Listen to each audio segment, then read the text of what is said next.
So in question 10, we're given a least square regression line, and it says that it was fitted to a scatter plot and then the residuals were calculated and then graphed. Now, this type of graph that we see right here is a residual plot. So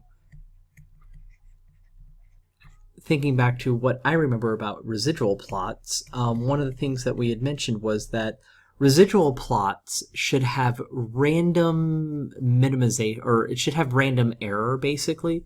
So the idea here is that when you look at this graph, it shouldn't have any obvious patterns to it.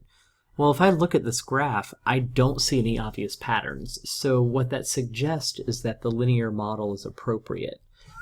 If it had been that as we get closer or further to the right, these dots kept getting further and further away, or they kept getting closer and closer, then that would have a clear pattern.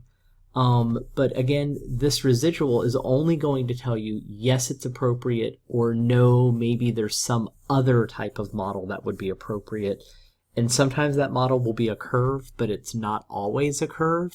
But if it's not a line, it's normally going to be a curve. So really, in the future, just so that you're aware of this, your answers are either going to be A, the linear model is appropriate, or D, the curve model would be a better approach, just because those are really your only two options.